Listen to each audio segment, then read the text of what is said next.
Get ready, we're gonna take a closer look at scary videos that went way too far. Number 5. It's 12:30 at night and everything is totally quiet and still, but this family household is about to erupt.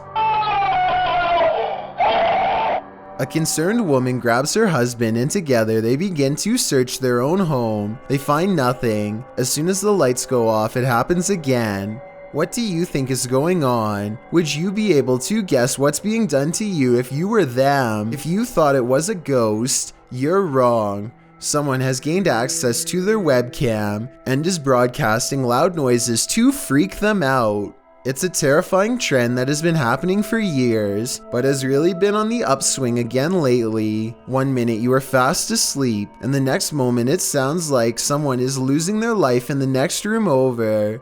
I'm not sure if I would be able to tell if this was a recording. Would you? Just like the family before her, the scared woman looks all over the house and doesn't find anything. She looks straight at the webcam, but completely dismisses the idea that it could be coming from there. Here's an even creepier thought. Someone could instead choose to lie in wait, watching your every move without you knowing. A relaxing day at home turns into a horrible invasion of privacy when this teenager's security system starts happily talking to them. Hello? I see you. What? I see you. How you doing? How's your day? I'm good. The hacker trolls him with weird questions like what video games he likes to play, and at 40 seconds you can see him bite his nails nervously as he thinks about what to do next, eventually deciding to stand on the counter and disable the webcam manually at 57 seconds. He thinks he's safe now and lets his guard down. I don't know what he says here, but he's freaked out, and I think he's telling someone to call his mom. Hey, you.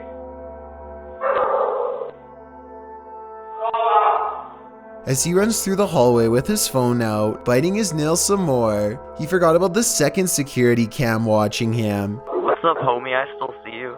He runs into his room as soon as he hears the hacker turning the webcam in his direction, successfully intimidating him in his own home. The two sound roughly the same age, and it's obviously that whoever is watching enjoys their sense of power.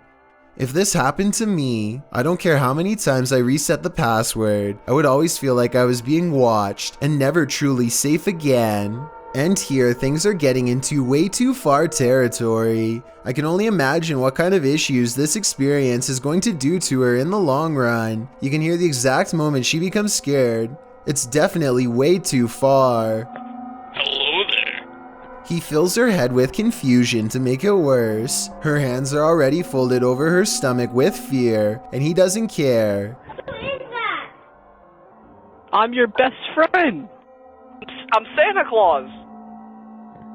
The way she calls for help is so innocent that I really feel bad for her. This is definitely taking it way too far in my opinion. Number 4. Out in the woods sits an old house with a reputation that I'm sure you'll recognize. This is where none other than the Blair Witch itself is said to frequently reside. I've always been under the impression that the forest creature was simply a made-up story, but tonight Jay and Kevin are pairing up to put the legend to the test. After getting lost in the woods, they finally find the Blair Witch house and cautiously step inside. The walls have writing on them from previous visitors, but something else seems to have never left and now watches from afar. Clumps of black hair in the sink, long and unkept, evidence of the Blair Witch, or at least proof that they are not alone. As they examine it, I see something is peeking through the window at them at 7 minutes and 36 seconds. 6 seconds later, it's just an empty black space again. And when they walk into another room, the EMF indicates more activity at the far window, just as a mysterious white light appears. I wouldn't be surprised if the witch was watching from behind those drapes, but for some reason, they don't check, perhaps out of fear. Jay doesn't get any more EMF readings inside of this room in particular, and I think that's because it's not in there with them, but rather watching from someplace outside. Soon, Jay feels himself being pulled back to the room they were just in. You want me to go in this room again?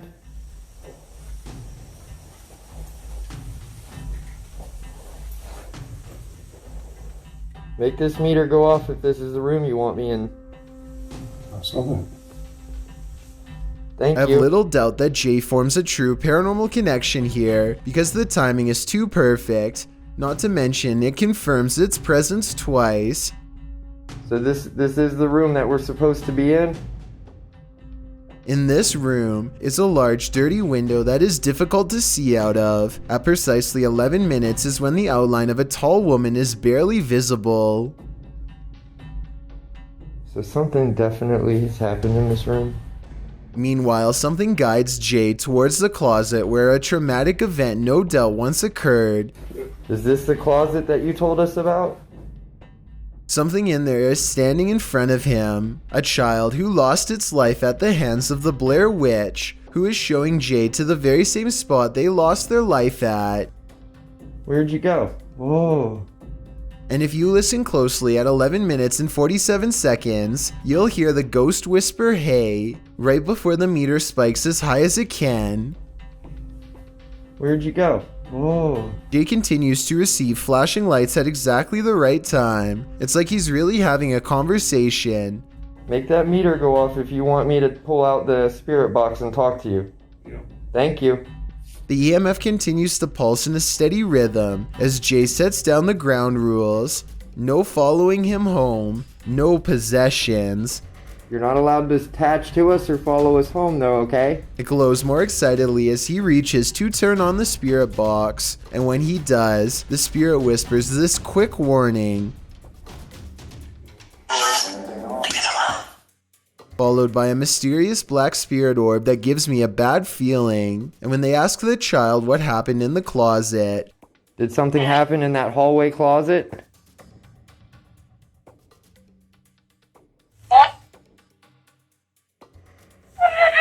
this creepy laugh is their only reply. They pick the EMF meter off the ground and confirm the presence of a boy standing right in front of them. In no other room do they experience this much electromagnetic activity. A sweep of the other rooms detects nothing paranormal. Now the only place left to explore is the screened-in front porch, which they can only get into from the outside.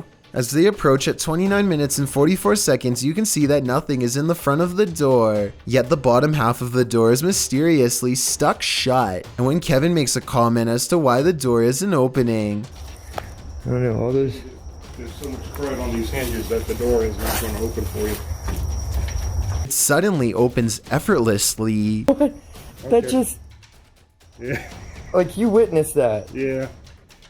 What in the world just happened? I don't know if that was paranormal or just a jammed door coming loose, but given the timing of everything else, I'm going with spirits. The inside smells like something freshly burning, even though the chimney hasn't been used in quite some time, even though they couldn't smell anything through the other side of the screen. And as they stop to investigate it, they catch a fleeting glimpse of this tall figure covered in rags behind them. They leave not knowing how close they came to seeing it for themselves. Something is certainly still living here, and if it's not the Blair Witch itself, then it's something close enough, and maybe even worse. Number 3. As the name of his YouTube channel would suggest, Abroad in Japan provides helpful advice meant for anyone planning an extended stay in the country of Japan. Chris has lived there for over 7 years, and most of his videos deal with common topics, such as cultural differences and spending tips. 2 videos in particular, however, chronicle his experiences with Japan's supernatural. October 16th, 2018 is when Chris bikes with his friend Joey in search of an eerily abandoned tunnel that's rumored to be haunted. They don't know much about its history, but one look at how narrow it is, and it's hard to imagine a car squeezing through. The tunnel was apparently abandoned after too many lives were ended by unsafe driving.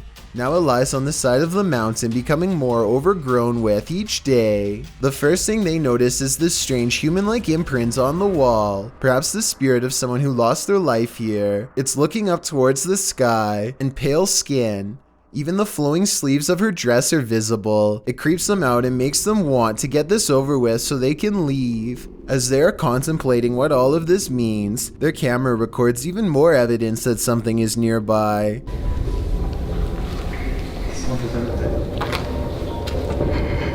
It's a soft voice whispering something in Japanese. Tell me if you can understand.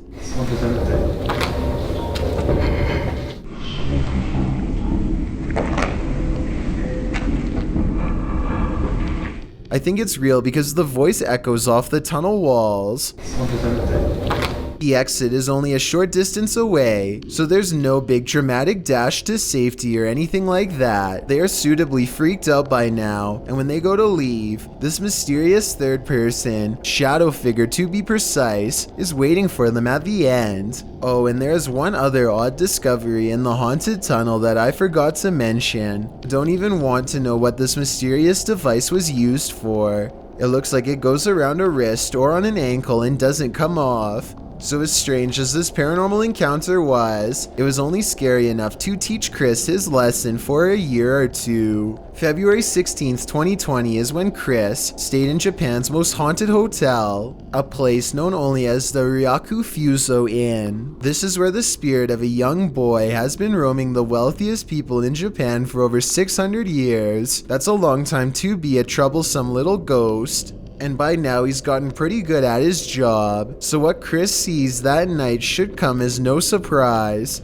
This is where the spirit of a young boy has been haunting the wealthiest people in Japan for over 600 years. That's a long time to be a troublesome little ghost, and by now he's gotten pretty good at his job, so what Chris sees that night should come as no surprise. He and his friend wait until after hours to visit the memorial, where the boy is said to frequent, a shrine built in his name to keep him from becoming evil and cursed. I think I see the outline of a boy looking at them in the blue window above as one of them kneels down at the altar, and they must have done something wrong because this happens.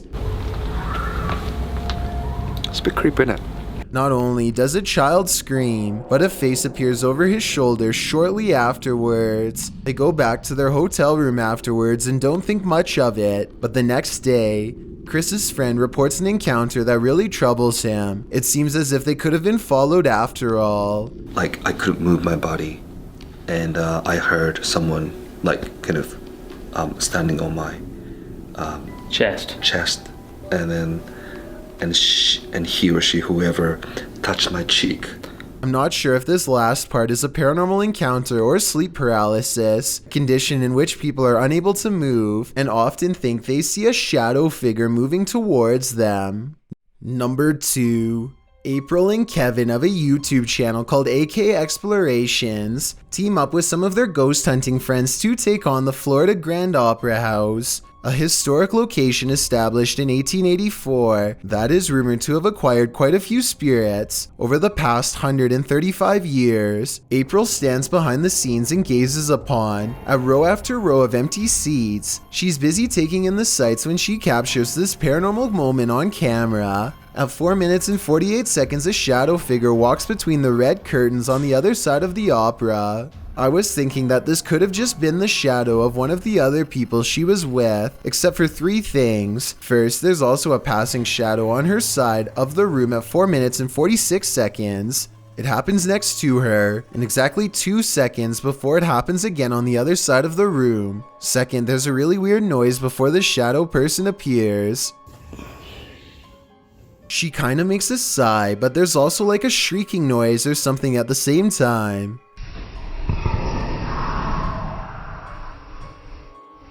Third of all, these orbs appear when she tries to tell Kevin about the experience. Who's back there? I waited. I saw someone walk back there. Next, they go to the balcony seats, and a strange feeling overtakes April at 7 minutes and 27 seconds. Weird up here, guys. Let's sit here for a minute. Actually, here for a minute. This strange white anomaly appears 2 seconds after she says she doesn't feel normal up here. It does look like a floating hair, but it also kind of looks like a phantom outline walking down the steps. The feeling grows so strong that she needs to step away and regather her thoughts. She turns around and is sure she's being watched again, and I'm almost sure I see the curtains move right where she believes it to be. Guys, it feels really weird. Right here. Chelsea's doing her awfulest down there.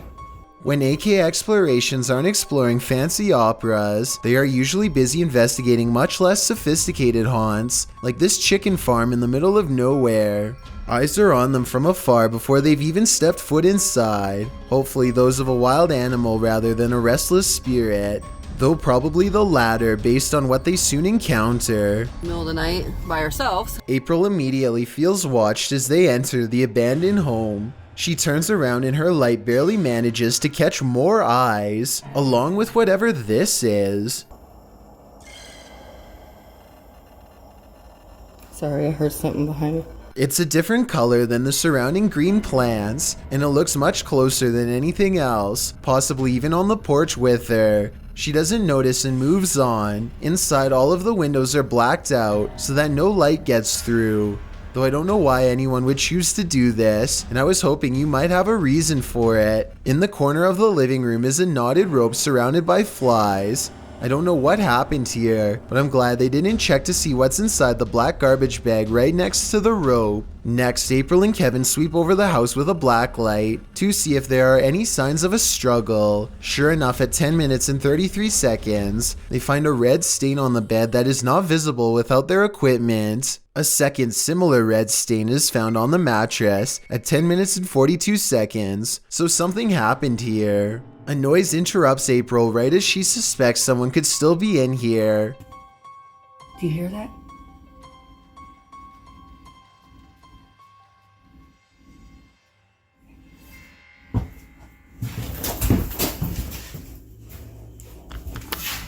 I'll admit that I didn't hear anything at first, but soon a strange hum fills the air. This house has no power, so nothing should be humming at all. You really hear it at 11 minutes and 30 seconds. Babe, come here.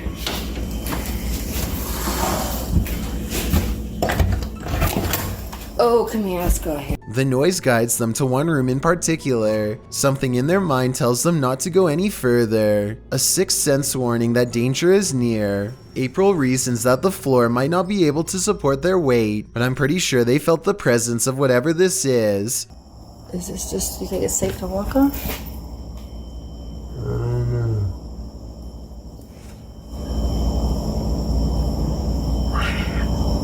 It's a noise they do not hear until they watch the video much later. Looking back, all they knew was that it was time to leave. I've got a challenge for you. Since you've made it this far, why not like this video and hit subscribe in the next 5 seconds? Because I upload 4 new scary videos every week. If you're curious about what I look like in real life, then go to my Instagram at DylanIsChillinYT and tap that follow button to find out. And for the number 1 entry, please welcome recording artist Rezcoast Grizz. Archie Dennis is the name of a Philadelphia man who lives in what he believes is an extremely haunted home. He and his family have been dealing with whatever's down there for more than 7 years. It's all well documented on their YouTube channel. I encourage you to watch all the evidence for yourself, but for now, Chills has picked out some videos to help get you started, ones that make me the most curious. This early encounter takes place on May 17th, 2013, back when he was less used to it and more afraid. Archie is looking down the steps when something on his spirit box encourages him to go in there, followed by a mysterious phrase in another language that I need your help to translate.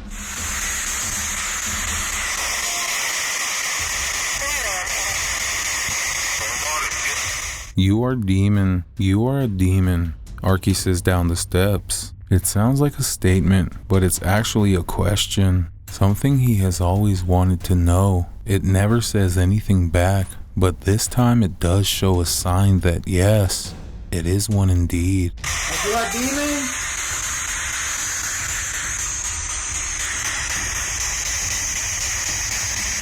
The light turns on behind him, even though he is nowhere near the switch, and it continues to do so as he films in stunned amazement.